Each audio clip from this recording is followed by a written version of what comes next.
It is the case for Antioch, but it's also the case for culture. Who gets sent where? When is that determined in the hierarchy of what we call Christendom and denominationalism? In the case for Antioch, we see that those that were best suited were sent. It did not matter the size, it did not matter the organizational outlook, it did not matter with any of those things. Paul and Barnabas was sent because they were equipped to do the work. I'm about to get in trouble, but it's okay. Sometimes you and I send individuals who do not carry or possess virtuous qualities really to build that organization. Being very political and polished in my speech, I'm not saying there's a greater and there's a lesser, but sometimes we send the wrong people to the right place. And if you and I are going to build effective communities based upon this biblical model in Antioch, we must be willing to send the right people to the right place. I know. You get what you pay for. You do get what you pay for.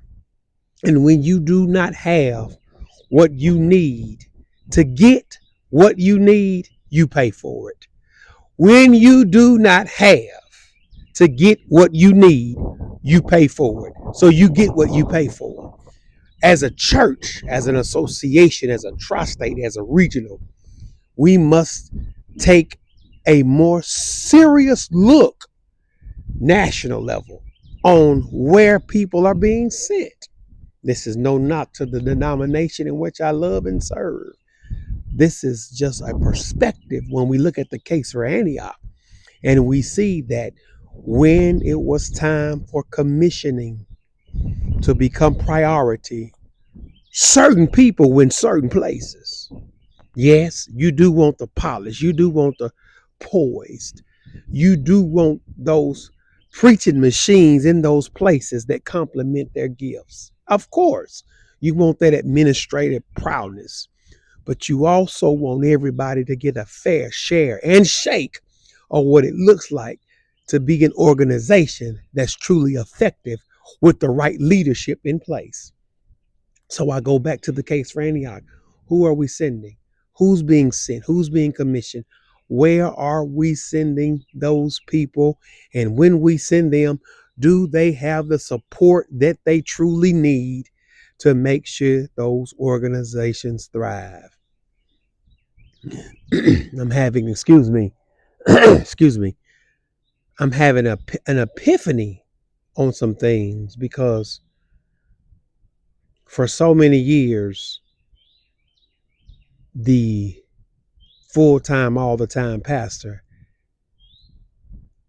has been the thing that has almost somewhat been coveted. Nothing wrong with that. Because if you're going to be good at something, you need to give it your all. Jesus said, "A man that grab hold to the plow and look back is not fit." So I get that, ma'am and sir. I get that. I promise. But in this season where some things have shifted and we might have to go back to bivocational pastorates and leaderships, we need to make sure that the people have the resources they need so they can truly thrive. Jesus went into towns, and Jesus, being who he was the source/resource. But he still had to go into places and make sure people were equipped with what they need so they could get what they needed and not so much what they paid for. I'm not downplaying the bivocational pastor. Y'all know for many years, that's what I had to do. So I understand it. And for the bivocational pastor today, just keep doing what you're doing. Don't ever try to keep up or compete or compare with the pastor who gets to do it all the time. Because that's unhealthy and it's just not good. Period. It's not good because we're not competing, we're complementing.